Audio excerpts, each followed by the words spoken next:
Welcome back to Gamer to Gamer. I'm Solace Conquest and this is Life is Strange. I'll be covering all 3 episodes in this video, and this is part of my Rewind feature series. Don't Nod do a particularly brilliant job and give Telltale Games a run for their money in this episodic adventure where you can do rewind time and choose different scenarios rather than sticking to the one storyline. You do only get one option to change a storyline feature though, so be careful what you wish for early on in the game because you can change something that might not necessarily be a bad thing. There you go, Victoria. Why Arbus? The game actually develops with your choices as well, so every time that you do something bad, a negative effect on another character might happen, and it might be someone that you actually need to like. Haunted by the eyes of those sad mothers and children. I haven't kept up with my The story follows Max Caulfield, who we're seeing here.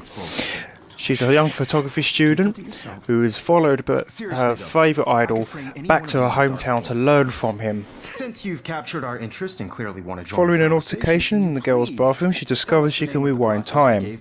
This allows the player to find extra information to get collectibles by talking to NPCs and going through it naturally, rewinding time and then choosing the information they've learned.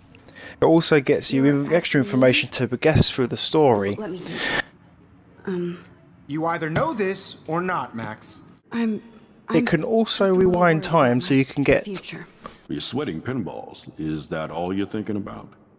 You can always be upfront with me, Max. A different story tangent.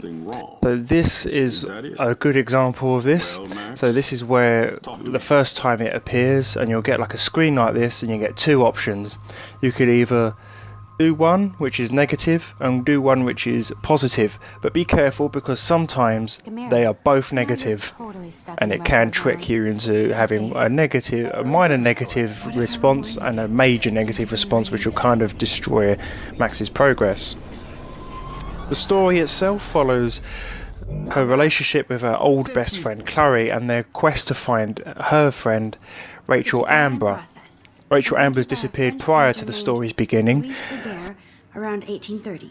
and nobody knows why she's disappeared or if she's just moved away.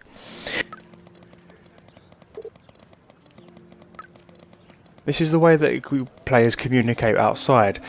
You can't actually type it, it just comes up naturally, but you can also through here see bios of different places you visited. You can see your choices from different episodes, and you can also get character bios so you can learn a bit more. So for example, this is Kate, her friend.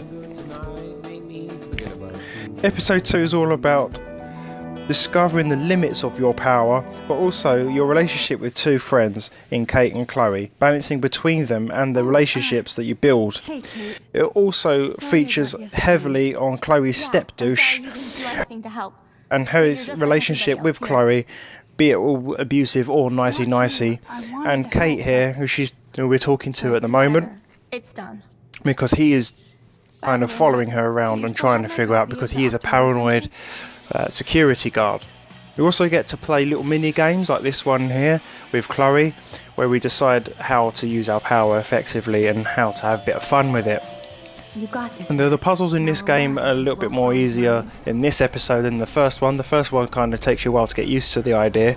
The second one you will understand, but it will get a bit more annoying because there's a lot more going on in the background.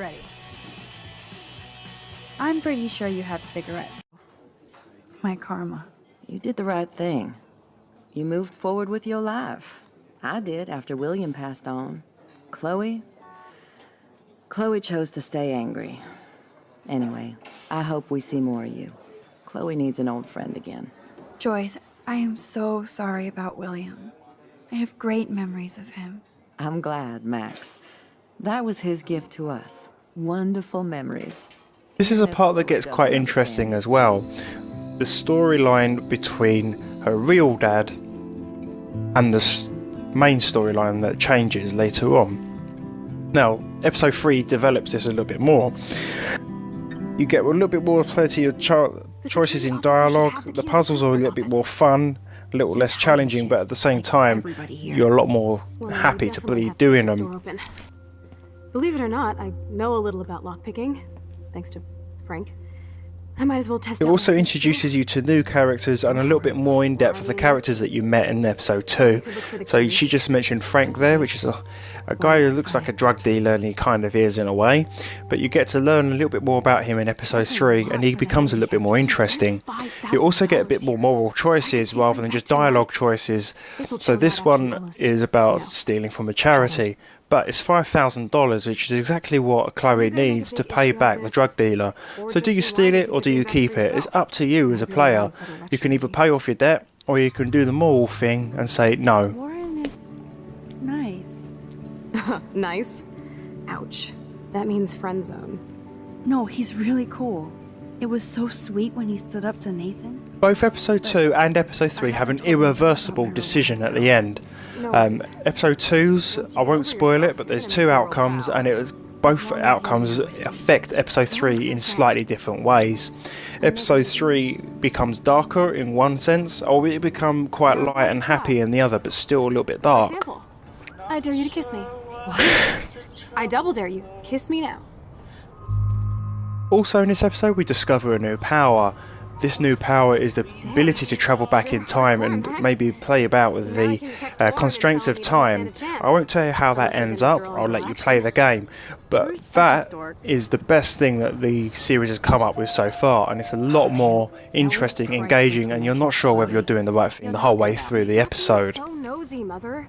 Don't not use Unreal 3 to max potential, and this game shows it off amazingly. It also gives Telltale a run for their money, so if you're a fan of the Telltale games, you must give Life is Strange a go. Now who's being paranoid? Just listen to yourself. Nobody else does.